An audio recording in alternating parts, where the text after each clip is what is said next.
So what's going on? It's Bueno again, and today, Bueno Cordero. For everybody who doesn't know, Cordero is lamb in Spanish, and no, I am not Jesus. I am just the sperm of King David, meaning that my body is here because in some generations, all of them continuously sperm coming out of the Hebrew penis have presented men that were Hebrews that all the nations wanted to kill or try to use or get over on or whatever else. And it just can't be because God won't allow it to the greatest extent. Not to say that, thank you, I appreciate it. Not to say that people haven't been off because we can look in the Bible and see that many of my ancestors were killed in the Bible by my own people. So it's not just the nations. In the past, it's been my own people. And believe me, this message that I'm going to give you right now would literally infuriate my own people, which is more ethnically or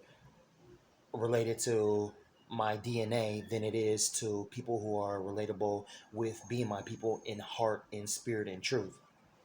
This message is going to be about the world. So if you don't like the truth, if you hate the truth, if you love your country, if you love your flag, if you love your city, if you love your town, your governor, your legislator, your senators, your pastor, your imam, this message is not for you at all, but to clown you and say, pull up my whole life. Hallelujah. Now, where do we start? We're going to go back to what I was saying. Why am I even shooting this video? Because in a brief testimony, I spent all of my youth in detention centers, adopted, foster care, group homes, orphanages, into my adult because at a young age I was groomed to the gang life. So let's continue. So in my childhood, in my youth, all the way to my young adult life, whatever, like right now, like adult life, but in young. Um, I always wanted to fit in and stand out. So let me take that back. I didn't want to fit in. I wanted to stand out. But in my standing out, I never got to fit in or stand out because I was always incarcerated in detention or, something like that, all the way to prison.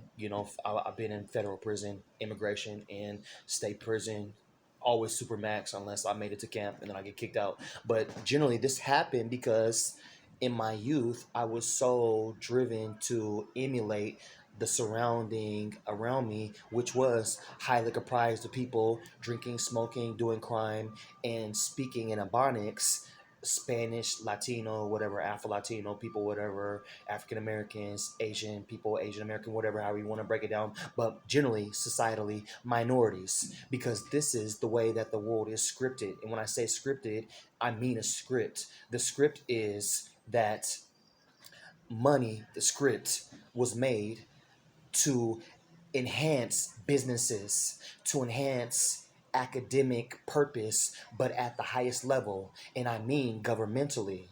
Education's not for the faint minded who feign intelligence in the presence of highly intellectual governmental people. And this could be all around the whole entire earth. Every single government has the same system that targets its own from the whitest of the white at the upper echelon of society, the upper echelon, which is, the upper society, high class, super high class, exquisite class, and all the way to homeless people. You have to really interpret this in spirit. From the richest of the rich, the government has a plan for them to direct them in their system. And to the poorest, I'm talking about screw poor. I'm talking about people with no money. So in the world there are people who you call homeless, but they have money and they just don't have a home or house or apartment or section A or whatever. I'm talking about the government has a plan for everybody to be encountered or to be encounterable in the system that was founded to run you by script. Let's go back to this one time. Initially, we could see the line of distinction very rapidly. God made everything free. The only thing that God did was spoke it into existence. The world does not have that power. But the world's way of speaking things into existence is an idea or imagination. And by speaking the imagination out in a in a room full of people who are literally programmed through education to be able to take this thought that's on a blackboard or via a presentation, like a pointer, system where you say, point one, this is our point, this is our point, these are all ideas. This is me making an idea on a board. We have found a way to tie those ideas to money. This is from sports to education to the gang life. You can't be a gang member without a gun. Believe me, I know. And if you don't have a gun, you have to get a BB gun or a knife. How are you going to get one if you don't have one? You're going to have to steal it. You're going to have to steal it. Or you're going to have to kill or rob for it. It's a really intricate system. And the most amazing part about the system that you are so fondly desiring to always have been a part of is that this system is not the government forcing you by gunpoint or telling you have to live this life. It's more so that because of the environment you live in, you can only encounter so much difference in the environment you're in unless you are called and elected, chosen by God to do something different. So in the world, people are called to make money because they realize in their mind that they need money in the world to operate.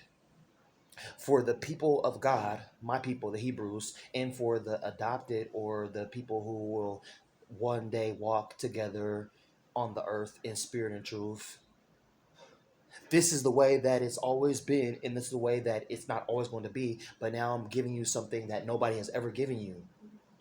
The government doesn't need to point a gun at your head and tell you to go steal a gun or rob a gun or buy a gun, even with a concealed weapon permit as a gang member. It was just so ridiculous to me. It's the dumbest thing. But I get it. It's supposed to be slick. I got a concealed weapon permit. Now I can go gang bang professionally, officially, because my gun is registered through who? Through the government. They sell me bullets that have, that each one has a number on it, the box, and I go buy these bullets and this pistol, who is also registered unless I file the number off, which is federal crime, right? So I'm obligated within the reins of this government system unless I break the rules. It's like Grand Theft Auto. How many out there have played Grand Theft Auto? I'm guessing a lot of people, a lot of children, a lot of adults, a lot of teens. It's just like GTA, but it's real. You have to get up and go make money to be in the world.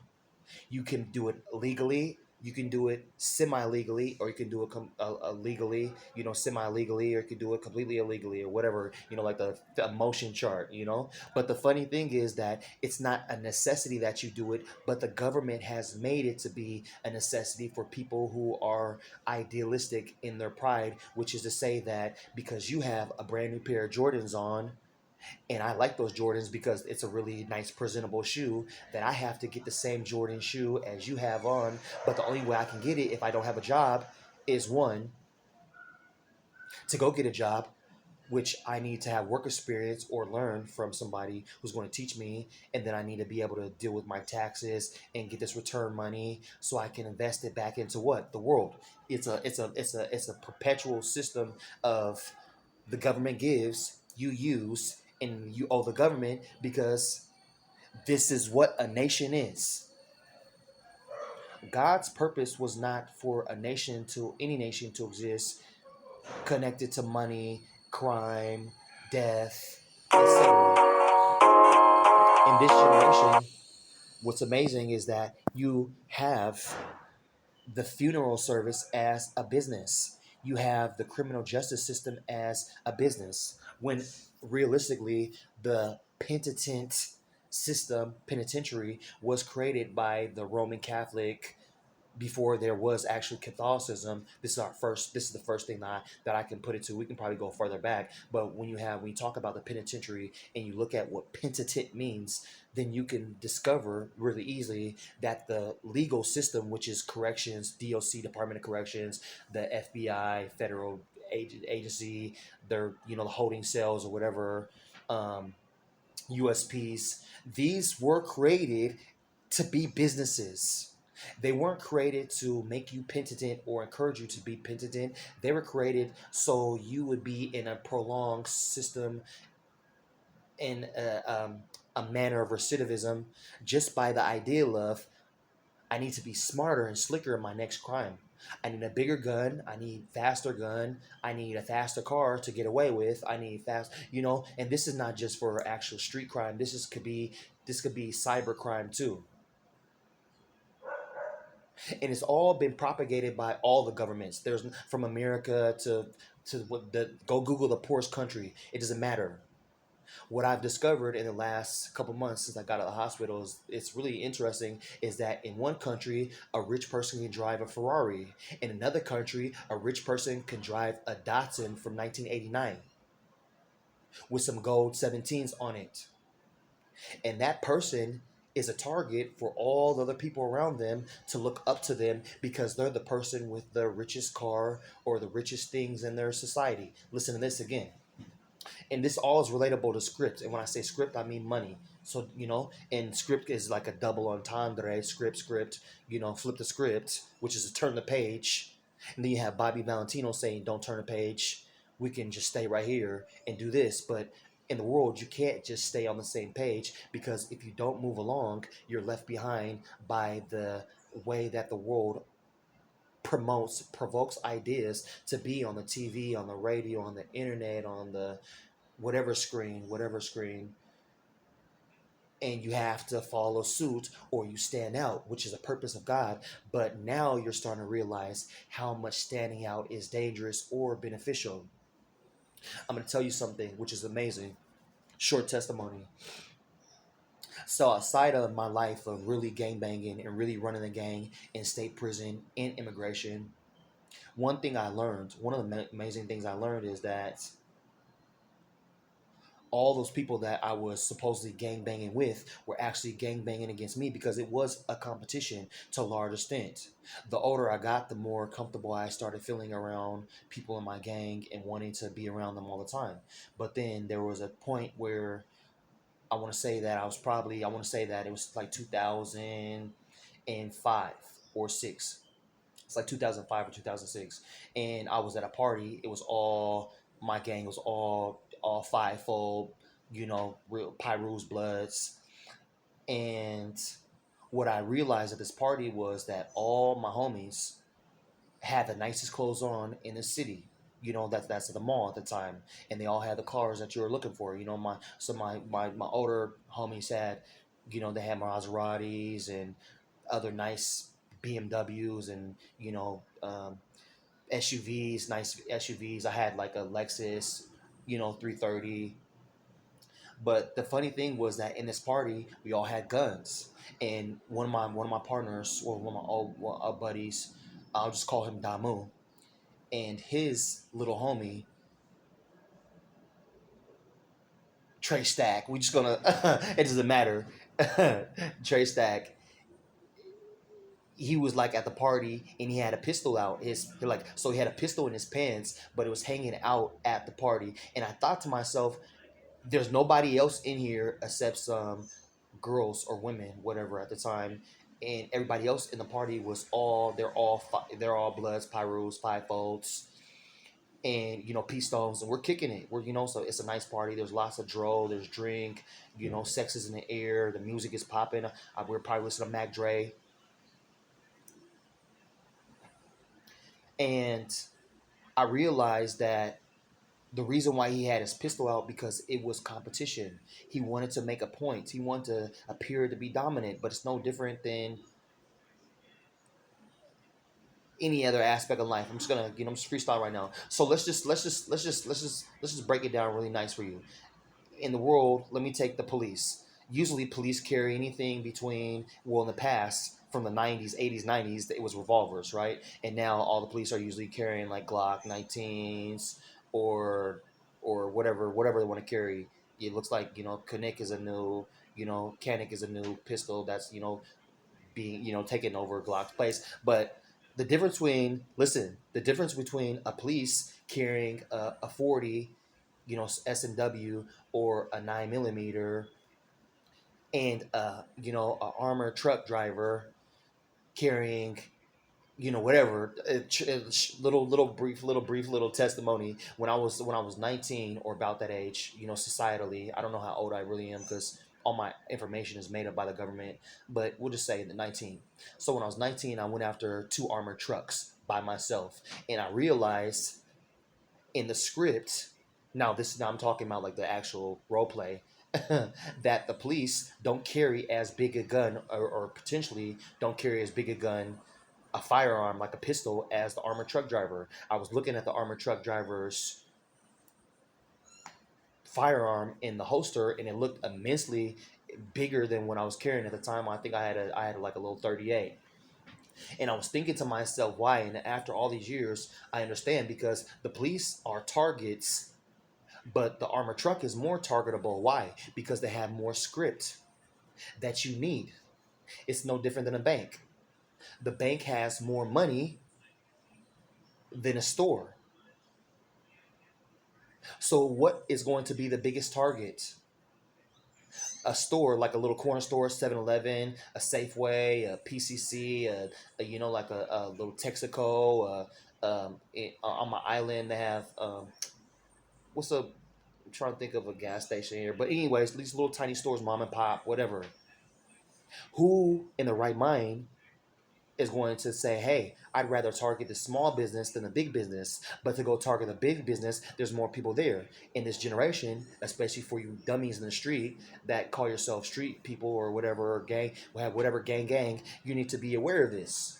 I'm not hipping you this to you so you can go rob and get away. I'm hipping you to this because the reality is there. In this generation, not only do you have to worry about camera phones, but you have to worry about citizens with firearms. Where does a camera phone come from? It comes from Samsung or or Apple. 9 times out of 10.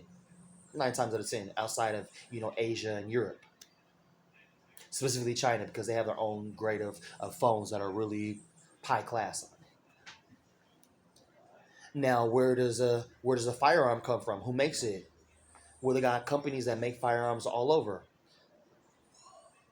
It costs money to take a truck into the mountains and cut the steel out of the mountains to make firearms. You got to remember, every day, 24 hours, all the nations are using these materials up. And it costs money to send it and receive it, and to make it into a phone, make it into a gun. It's amazing, right? And no difference with a prison. It costs money to make a prison, the bars, the door. It's made out of steel. It's made out of all these materials. You understand? The governments go broke, literally making environments or situations, circumstances that you need in the society to hold you as a criminal or to help you as a worker. It could be, Mod Pizza, Five Guys, Burgers, McDonald's. All these things cost money. If you're not going to be part of the system as a law-abiding citizen, like a real law-abiding citizen, what do you have to do? You have to do crime. And what kind of crime are you going to do?